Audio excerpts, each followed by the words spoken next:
Pope Benedict XVI is to resign at the end of this month in an important, entirely unexpected development the Vatican has confirmed. More on the international front, French and Malian soldiers clashed with Islamist fighters in the northern town of Gao weeks after French air raids drove out fighters from that very town. And on the local front, Ghana Medical Association withdraws outpatient services, embarks on a nationwide strike over salary distortions. This is Midday Live. My name is Wendy Laya. For details of these stories and many more coming up shortly, please stay with me.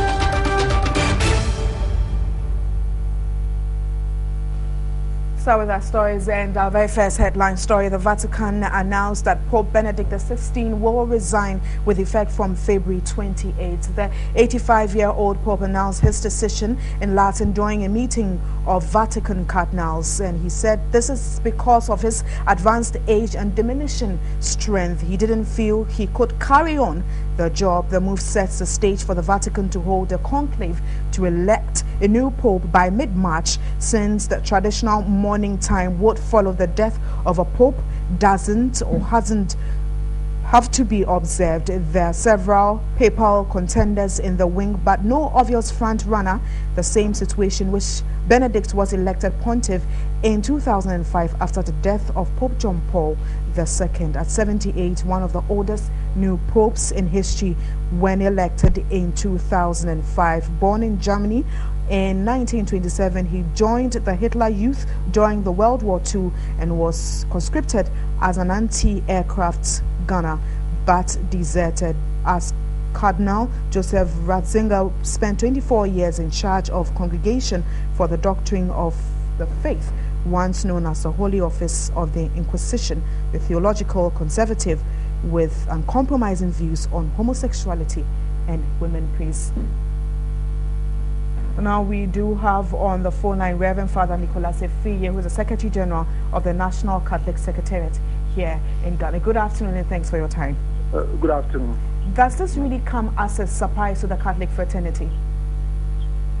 Yes, for us as a young, as a youth, it's a surprising thing, because we have been thinking that the Pope will hang on until maybe he passes away, but this one has decided the way he has decided, and so it's a surprise to me. Now, yeah. Looking at the way things have just gone, what will be the next plan?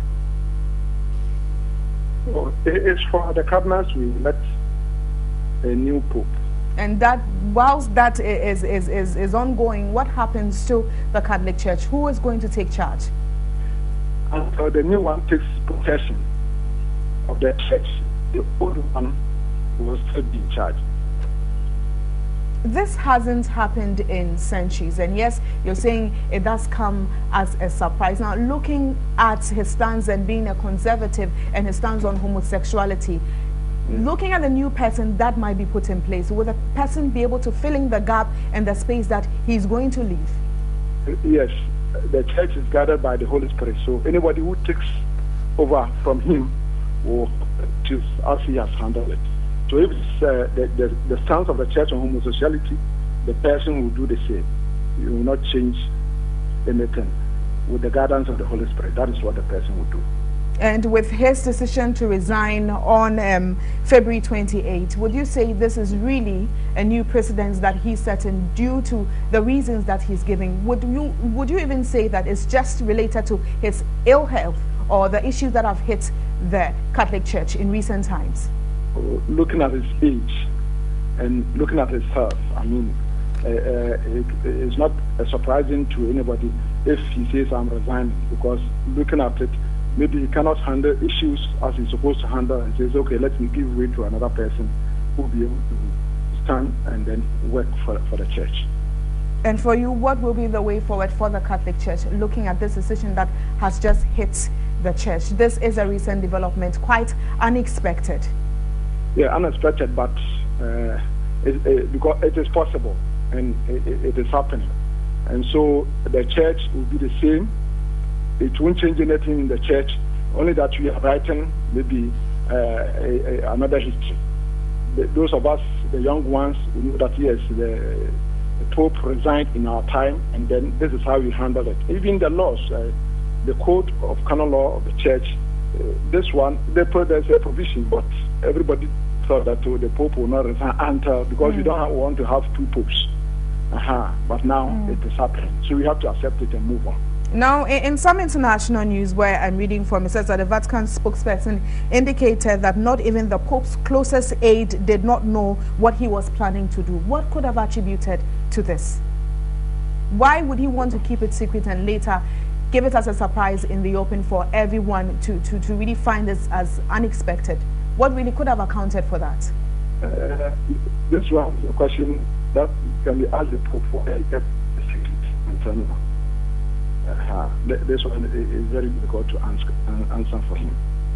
Well, thank you very much for your time. I just spoke to Reverend Father Nicholas Efriye, he's the Secretary General of the National Catholic Secretariat, and we're looking at the Vatican announcing that Pope Benedict XVI's resignation, which will take effect from February 28. And then also one of our headline stories, the Ghana Medical Association has withdrawn outpatient services as it embarks on a nationwide strike over salary distortions. According to the doctors, they will only attend to emergency and inpatient cases for this week. Head of the association said government has not been forthcoming in abiding by the National Labour Commission's ruling concerning the conversation, or rather the differences and their market premium. So I do have on the phone line Daniel Opoko, and he is at the Kolebu Teaching Hospital to tell us if really the strike has taken effect. Hello, Daniel.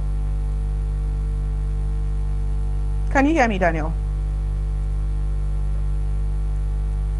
Are you on the line?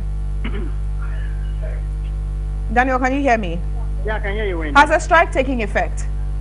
Yes, it has. Actually, I'm currently at the polyclinic of the Kolebu Teaching Hospital at the OPD department. Some of the doctors are working, others are not working. So basically, from the Ghana Medical Association, technically the strike is on. So currently they are taking care of some emergency cases, which they are doing their best. And those are the OPD departments are also being taken care of, but technically they have withdrawn their services from the OPD. Daniel, now they're saying that they're looking at emergency cases and inpatients for this week, but what exactly do they mean when they talk about emergency cases? Has it got to do with adults or children? Did they really specify to you what exactly they're looking at the Kolebu Teaching Hospital? When you talk about emergency cases, they're basically considering probably accident patients, those who also have serious ailments, those who also suffering from the heart or have heart-related conditions.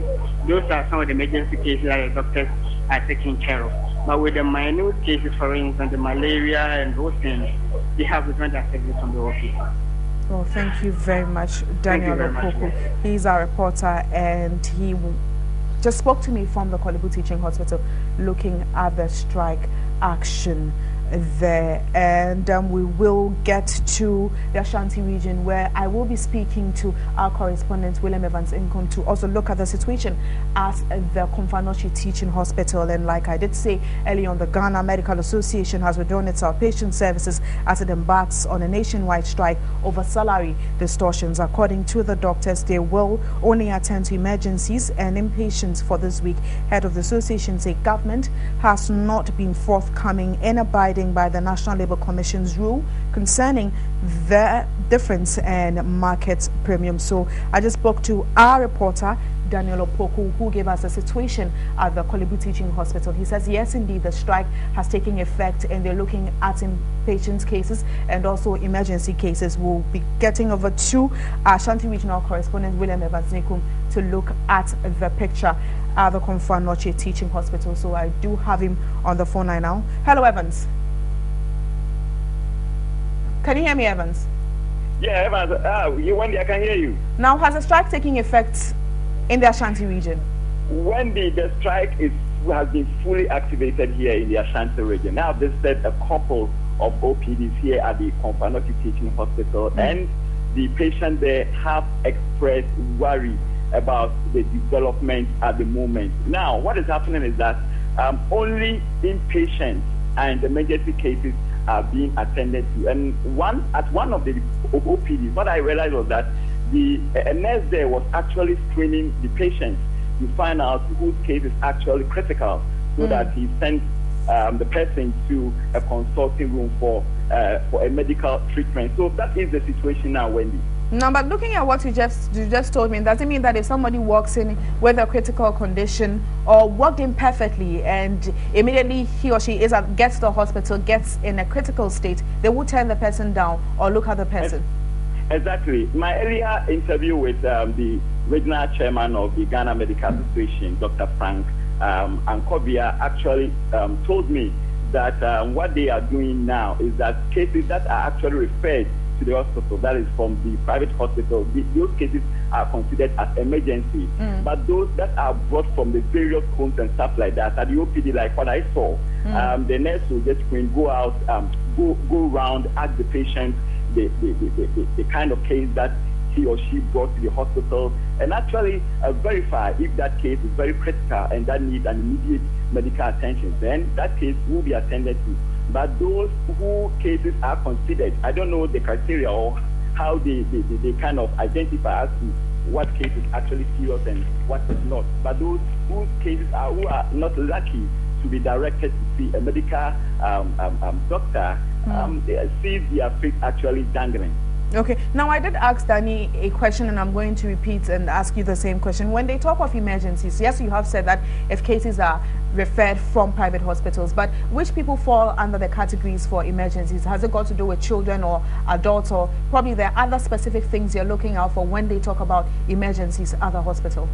Yeah, from what I observed from Confanochi Teaching Hospital here, and what I'm seeing, even currently I'm speaking to you, the pregnant women cases are considered as emergency. Children cases are also considered as emergency, and accident cases are also considered as emergency. And like I told you earlier, those cases that are also brought from the private hospitals are also considered as emergency. Wendy, let me tell you this.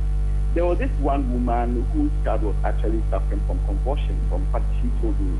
And up to date, she has not got any medical practitioner or any health official to attend to the child, even though she has actually went round to review the plight of her child, as I'm speaking to now. But no medical, she hasn't got any medical attention. So the question is convulsion not under an emergency case?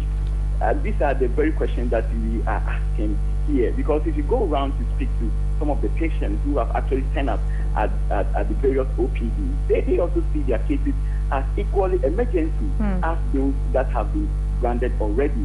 So, for instance, here in Confanochi, where OPD, across the OPD department, they record thousands, on the average, they record thousands cases every day.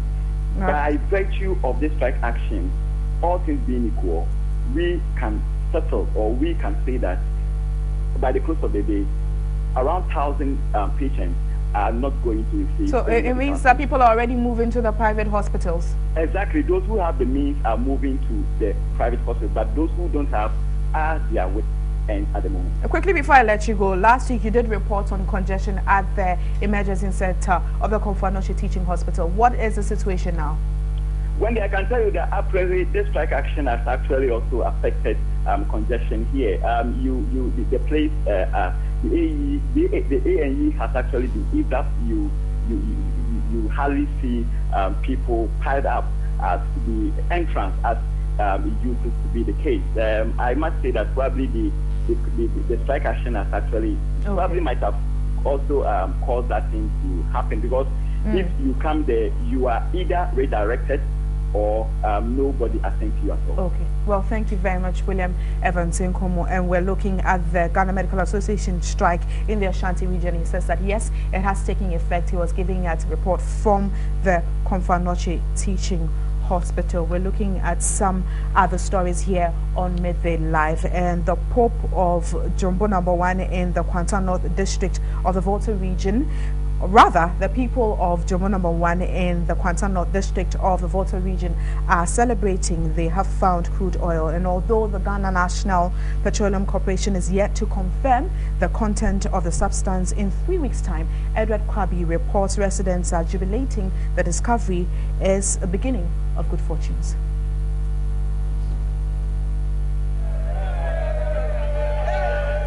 Many people from the small community of Jumbo number 1 were in jubilant mood after a resident, Kofi Jato, struck a substance suspected to be crude oil.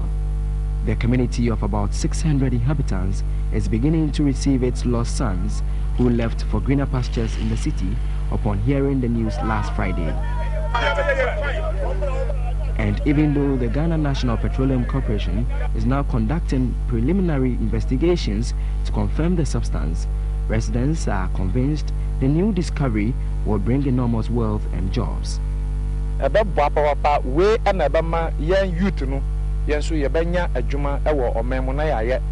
oil discovery is likely to create more jobs for us.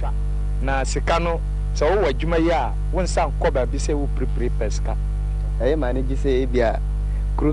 am happy such a small community has discovered this huge resource. I am very happy. Both the young and old are confident of a bright future if the substance is confirmed. To them, it is an opportunity to transform their deprived homeland. I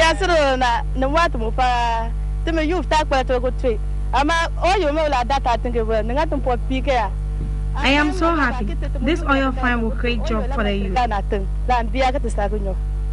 Officials of the GNPC Saturday afternoon visited the site to collect samples for testing and confirmation, and this will take about 3 weeks. But even before the results of the test is released, the village folks are optimistic of the outcome as they continue to jubilate. Edward Kwabi, TV3.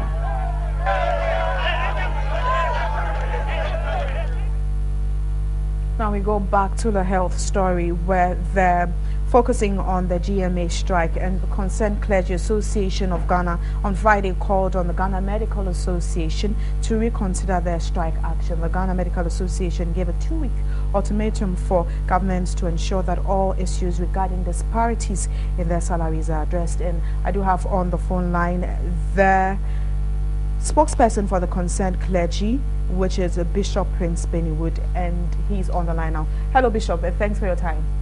Yeah, thank you, and good afternoon to your viewers. Good afternoon to you too. Now, are you worried and disappointed your plea wasn't heard or given attention from the Ghana Medical Association? Because I just spoke to our reporters and they're telling me, yes, indeed, the strike action has taken effect. Yeah, thank you very much. We are worried and disappointed, and it's in twofold. At least where we would have loved to hear that the doctors have at least extended the deadline. It didn't happen. But, Madam, I want the government to immediately ask for an update on the arbitration that is going on at the Labour Commission between Fair Wages Commission and Ghana Medical Association. Because I think that much of the problem can be laid at the feet of National Labour Commission. They should speak to Ghanaians. The government should explain to Ghanaians why doctors who are engaged in essential service will at this day lay down their tools and let the people of Ghana suffer and die. We can't just blame the doctors. We have to. I was just about saying that, yes, we can't just blame the doctors, like you're saying now. This issue has been lingering on since 2011. We even did see compulsory arbitration. Yes, the doctors play an essential role. Now, why did your outfit, which is the Concerned Clergy Association, wait till they gave an ultimatum before you came out to even have a say on this very issue? Thank you very much. In actual fact, it was a situation that we really regret that it happened that way, because in actual fact, when the doctors gave the ultimatum, we thought that it will also prompt the authorities, that is those who are responsible for this situation. We thought they were going to act, so we also gave them some respite for them to take their time and act, because once you are dealing with somebody and the person has issued a caution, you have to speed up or double your effort. It was unfortunate that they did not do anything. Even as we are speaking, it doesn't look like nothing has been done. And we are worried. We think that somebody must be held responsible for this condition. But we cannot continue to be in a nation where people are paid for a job and they don't do it, and we still go ahead and pay them. Somebody is being paid to handle this case, and he's not doing the job. The person must be fired, and then whoever will be put there will take over the case. It's a very sad situation. Okay, now are you hoping to meet with the leadership of the GMA, the Fair Wages and Salaries Commission, or even government to look at this very issue? Right now, the immediate thing we want to do is to call on the government to speak to the people of Ghana. The government cannot hide behind the ministries and the fair wages or the National Labour Corps. At the end of the day, the buck stops with the government. The government must speak, but we will also do our best within the circumstances and meet and try to speak to all the various players involved to see if this situation can be rectified as soon as possible. All right. Well, thank you very much for your time. I just spoke to the spokesperson of the concerned clergy, who is Bishop Prince Bennywood, and they are looking at the issues with relation to the doctor strike in the country. Look at some other stories. And residents of Temama here are asking engineers working on the $3.2 million wastewater treatment plant belonging to the Pioneer Food Cannery to speed up work. They lament they can no longer endure the stench emanating from the cannery after 30 years.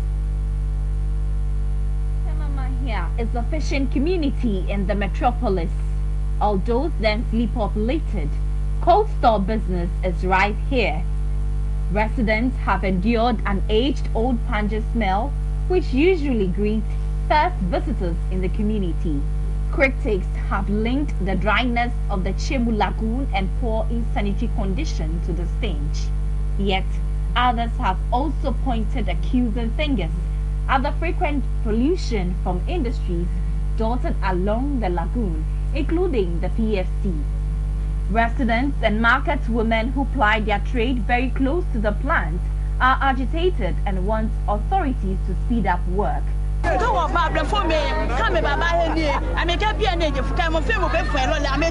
Patrons have refused to buy from us because of the strong stench. We cannot hardly sit here and sell anymore. The plant is 90% complete. Member of Parliament for Tema East, Daniel Kwati Titus Global, met officials of the company and impressed on them to speed up work. The major challenge here we face now is about the disposal of this water from the plant into the Chemu Lagoon. We were told by the woman that a woman was rushed to the hospital because immediately they started discharging the wastewater. She started vomiting and she was rushed to the clinic in Community 1. It is a problem that we need to resolve. He also acquainted himself with operations of the company, producing 1,200 metric tons of canned tuna for exports and imports. Officials of the company promised to adhere to better environmental practices, expressing their gratitude for the MP's intervention. Now, Malian troops are carrying out house-to-house searches following running battles with Islamist militants in the northern town of Gao on Sunday, and there are fears some fighters could be hiding among the population. The French and Malian soldiers on Sunday clashed with Islamist fighters in the northern town of Gao. And joining me on the phone line to look at this very issue on the international front is Dr. Vladimir Chidanso. He's a senior research fellow at the Legon Center for International Affairs and Diplomacy. Good afternoon, Doc, and thanks for your time. Good afternoon. Now, we have been talking about this very issue and looking at where it's heading to. Are you surprised at the recent happenings in Mali? Absolutely not. I mean, insurgents don't just give up like that because we compel them. And so I wasn't surprised. And I don't think the French troops and the African troops also would be surprised about that. And so the events are normal in that kind of insurgency. And looking at their approach now, how should the French and ECOWAS forces deal with the situation at hand? The point is this, that it's very dicey. But then I'm very happy that the new thinking is that there are going to be about 8,000 troops permanent or for a while to be settled there to make sure that the place returns to normalcy. So it's not a question of just driving them away and them leaving. There's going to be an 8,000 man strong contingent training Malian contingents and training other contingents from other countries and things like that, so that they will be able to douse the fire forever and forever. So it's not going to be a situation where we're going to leave the place very soon. Now, Doc, you're talking of training. Is it too late to talk about training, especially for the African forces? It's not. Training should be ongoing all the time. Since 1996, the American forces have been training the Malian forces. And there was a break one way or the other. And then the Malian situation itself didn't augur well for the soldiers, and funding and everything was not forthcoming. But now that there have been pledges close to about 400 and something million, for Mali. And again, not necessarily for the government, but necessarily for the training and development of the North, changing the face of the North, changing the psyche of the people. There is the possibility that insurgency will be a thing of the past. But if we leave them, there's going to be the problem of their returning to the status quo. Now, there's a possibility that these insurgents have mixed with persons living in communities and areas like Gao up in North Mali. How would they be able, should they go straight flushing them out, or work together with people living in the community to have a grasp of them? They have their own strategy. When you have such a situation, it is true that the insurgents will always like to live with people within the community. Use them as shields if they want. Use them as informants. Use some of them as people who will give them information about the operations of the troops. And so the tactic will also be to be among the community, be friendly with the community, let the community know that you're coming to save them, and make sure that they will give the third persons out. So it's not the case that they will just flee into the mountains and into the desert forever. They will always come back to the community and make sure they have people within the community.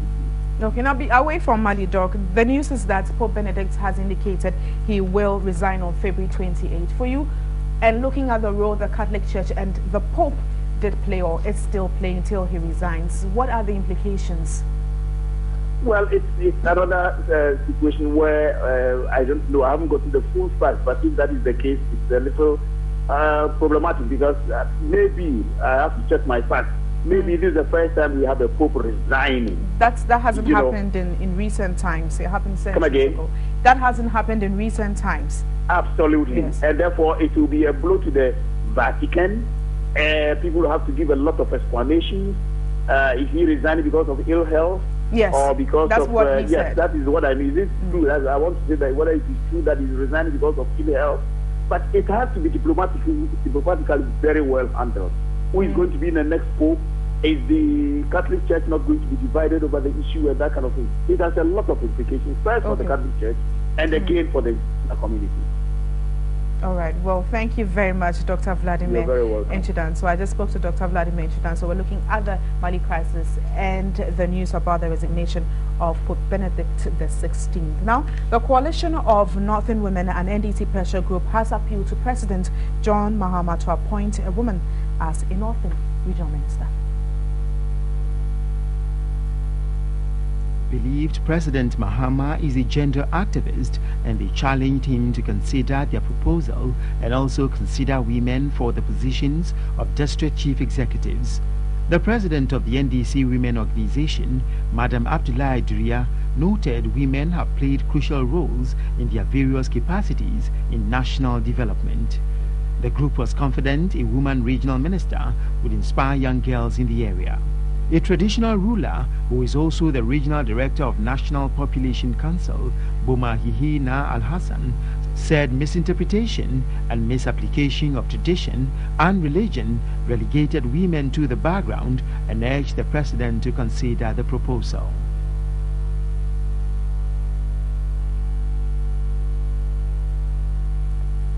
So I do have in the studio Hamidatu Abdurrahman. She is a development worker in career with Career Women and Foundation. We're looking at the call by the Coalition for Northern Women and NDC pressure group appealing to President Mahama to appoint a woman as a Northern Regional Minister. Why this call? Well, I will first of all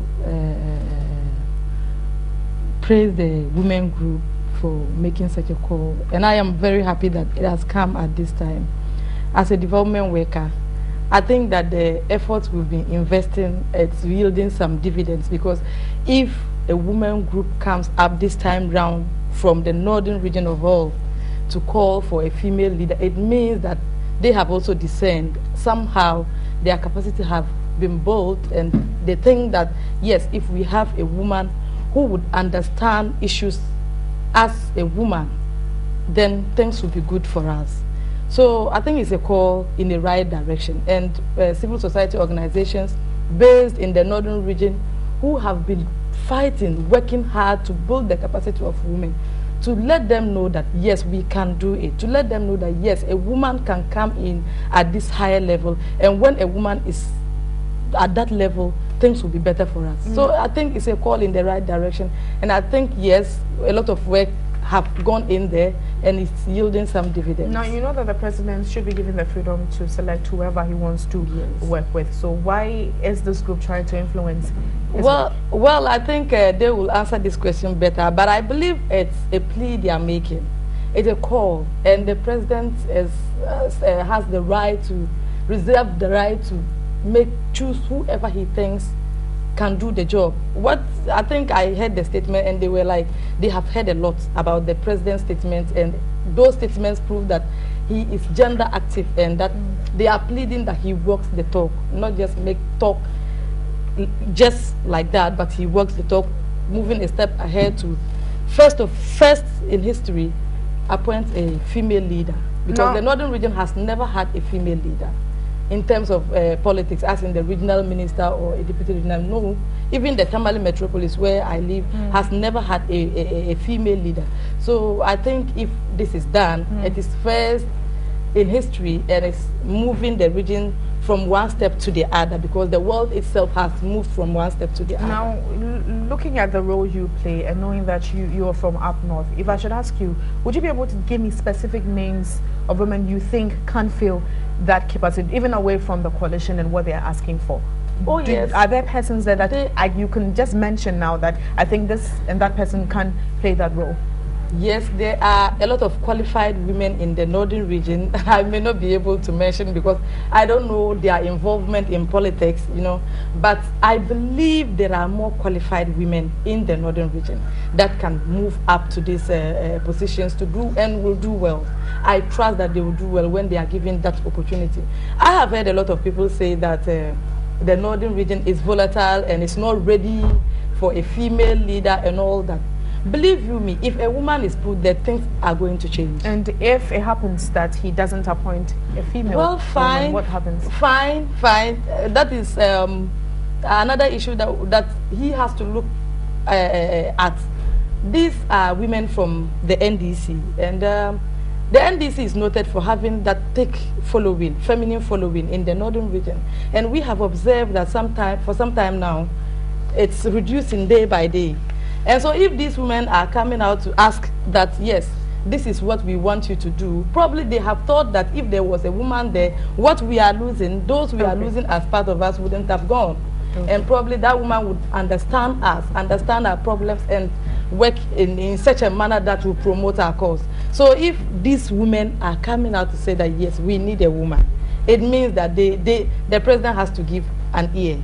He has to give an ear, I believe so. So thank you very much, Hamida to Abdul Rahman. She's a development work and career woman with Career Women and Foundation. We're looking at the call on President Mahama to appoint a female as a Northern Regional Minister. This is